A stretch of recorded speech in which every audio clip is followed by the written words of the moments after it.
प्रभु पतित पावन अपावन चरण आयो शरण जी। स्टॉप। चरण, चरण मतलब पैर। चरण आयो शरण जी, आपके शरणों में आयो। Start again. प्रभु पतित पावन मैं अपावन चरण आयो शरण जी। यो विरत आप निहार स्वामी स्टॉप। इसका मीनिंग, हे प्रभु मैं तो पावन हूं, आप तो पावन हैं, मतलब पवित्र, पर मैं अभी अपने आप को अपवित्र बताता हूं। ठीक, मैं अपावन हूं। अतः आपके चरणों की शरण में मैं आश्रय पाना चाहता हूं। जब हम अपनी प्रार्थना करते हैं अपने ईश्वर से, हम जिनको भगवान बोलते हैं, तो हम उनसे क्या बोलते हैं कि आप तो महान हैं, आप पवित्र हैं। ठीक, हमें आप अपने चरणों में आश्रय दो। आपके जैसे बोलते यो वेद आप निहार स्वामी, आपके सौम्य रूप मतलब एक विराट रूप, आपके सौम्य रूप को देखने के लिए, देखने के मात्र से ही जन्म और मृत्यु का जो सर्कल है, प्रक्रिया, वो खत्म हो जाता है, उसका अभाव हो जाता है। मतलब हमको मृत्यु के फिर जन्म लेना नहीं पड़ता, ये भावार्थ है। ठीक, क्योंकि क्या होता है, ज्यादातर जो भी फिलॉसफी है, दर्शन शास्त्र, वो क्या कहता है, जन्म के बाद फिर से मृत्यु, मृत्यु के बाद फिर से जन्म, मतलब ये सर्कल चलता रहेगा।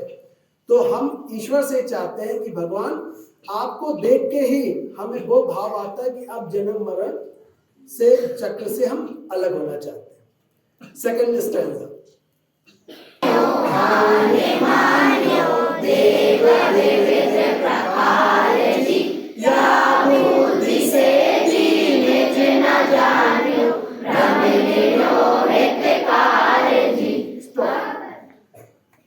यहाँ पे कुछ प्रोनाउंस गलत जैसे करते हैं, ब्रह्म गिनियो हितकार जी, गिनियो है, ध्यान रखना। हे परम हितकारक, आपको तो मैंने पहचाना ही नहीं। ठीक, तुम ना पहचानियो, मैंने आपको पहचाना नहीं, मैंने जान ही नहीं पाया भगवान आप कौन हो। ठीक, तथा अन्य लोगों को हम देव मान के पूजा कर रहे थे, सच्चा मान रहे थे, और असली भगवान तो आप हो। नेक्स्ट। भव विकट वन में कर्म बैरी, ज्ञान घट में रोहायो, तब ईश भूल्यो भ्रष्ट होए, अनिष्ट गति कर को फेरो। एक एक स्टेंजा। इसका मीनिंग, वन भव विकट, विकट वन में मतलब इस संसार रूपी, विकट मतलब भयानक, इस संसार रूपी विकट वन में कर्म रूपी जो काम है, कर्म है, कर्म रूपी लुटेरों ने मेरा जो ज्ञान है वो लूट लिया। ठीक, उस कारण मैंने भी इष्ट अनिष्ट का ज्ञान ना होकर कि क्या इष्ट है क्या अनिष्ट है, ठीक, ज्ञान ना होकर इष्ट को, अच्छाई को, भगवान को हम भूल गए, अनिष्ट गतियों को धारण कर लिया, जो गलत बुराइयां हैं वो धारण कर लिया। ठीक, ये भाव है इसके पीछे। धन्य घड़ी यो धन दिवस योरी, धनी जन्म मेरो भयो, अभाग्य मेरो उदय आयो, दर्श प्रभु जी को रख लायो। यह जो घड़ी है, घड़ी मतलब पल, ठीक, जो अभी पल है हमारा, यह जो घड़ी है वो धन्य हो गई भगवान। यह दिन भी धन्य हो गया, ये डे जो है आज का दिन, ये भी धन्य हो गया। और मेरा जो नर भव है, जो मनुष्य की जाति हमको मिली है, वो भी धन्य हो गया। हम इस जाति में आए, इस पर्याय में आए, क्योंकि अब मेरे शुभ भाग्य का उदय हो गया। एक बहुत बड़ी बात हो गई मेरे साथ, नहीं तो मैं भी पक्षी बन सकता था, जानवर बन सकता था, जीव जंतु बन सकता था, मुझे मनुष्य जाति का पर्याय मिला। ये कितनी बड़ी बात है, उसके लिए मैं धन्यवाद बोल रहा हूँ। और मुझे आपके दर्शन प्राप्त हो गए प्रभु।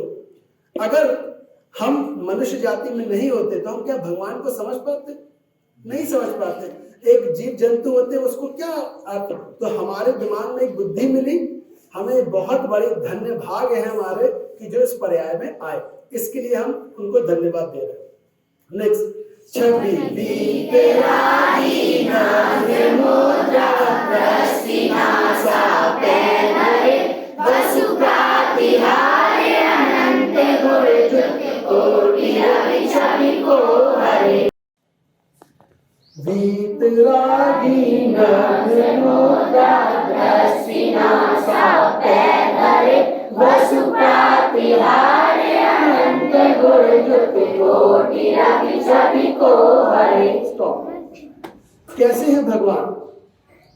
वीतरागी छविवान, मतलब राग जिसको बोलते हैं ना, हमें इस बच्चे से बहुत प्रेम है, ठीक, या इससे हमारी बहुत दुश्मनी है, ठीक, ये जो भाव है ये राग है। हम वीतरागी बनना चाहते हैं, मतलब हम ना किसी से बैर करें, ना किसी से हम स्नेह करें, ना प्रेम ज्यादा हम दिखाएं, हम समभाव रखें, ठीक। तो हम ऐसे भगवान की बात कर रहे हैं जो वीतरागी हैं, नग मुद्राधारी हैं, नासा एकाग्रता जिसको बोलते हैं, दृष्टि रखते हुए, मतलब नासा पे हम अपनी जो हम दृष्टि हम आसमान पे रखे हैं, ठीक। और आप इतने जो आठ सेवक हैं, आठ सेवक का मतलब आप ये समझिए कि जो भगवान के लिए सब सेवक बने हुए हैं कि हम आप इधर आए हैं तो हम आपकी सबके सेवा में खड़े हैं। आपका प्रकाश, आपकी जो आभा मंडल है, करोड़ों सूर्यों की आभा मंडल से भी लज्जित होती है। वो सूर्य बोलता है कि क्या आभा मंडल है भगवान आपकी। हम ये प्रशंसा में उनकी बोल रहे हैं कि भगवान आपका आभा मंडल सूर्य की जो प्रकाश है उससे भी बड़ा है। ये हमारी प्रस्तुति है, स्तुति बोलना चाहिए, स्तुति है। नेक्स्ट, मिटे गयो मेरी मिटाते मेरो उदय रवियातम भयो मोर रसै सो भयो मनुरंग चिंता मणि लयो। अगर हम भगवान के दर्शन करते हैं, जब हम मंदिर जाते हैं भगवान के दर्शन करते हैं तो हम बोलते हैं अब मेरे मिथ्यात्व रूपी अंधकार का नाश हो। ये सब मिथ्या है, ठीक।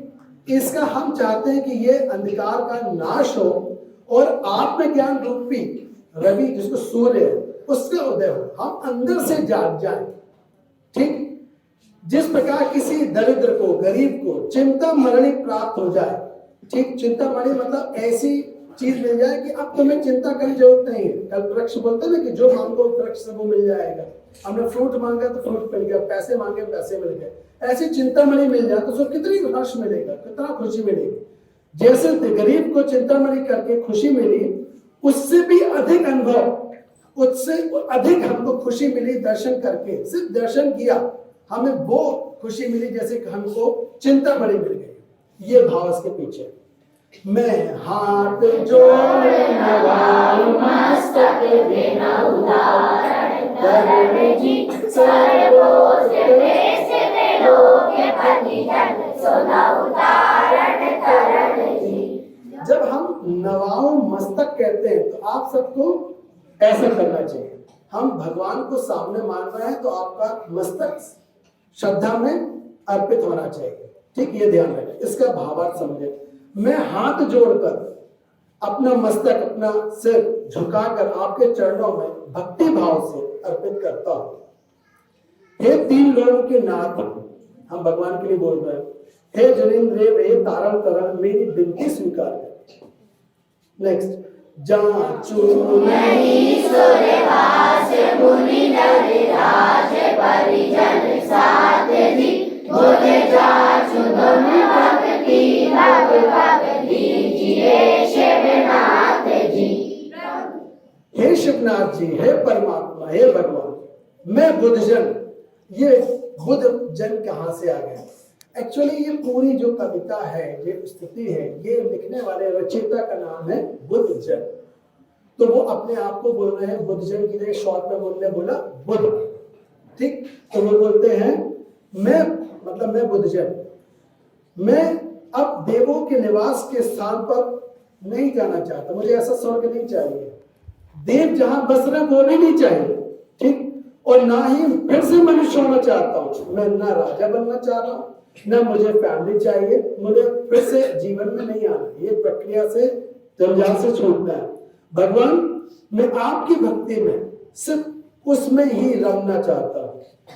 तात्पर्य यह है कि जो भी मैं कार्य करना चाहता हूँ बस उसको खोज रहा हूँ कि मुझे क्या काम करे ना मिल जाए कि मुझे मोक्ष मिल जाए, मतलब जन्म और मरण से मुक्ति मिल जाए। ये पूरी स्तुति का भगवान के प्रति दर्शन का भाव निकल के आता है। तो जब भी बच्चों आप कोई भी प्रेयर गाते हैं उसका भावार्थ जरूर समझें।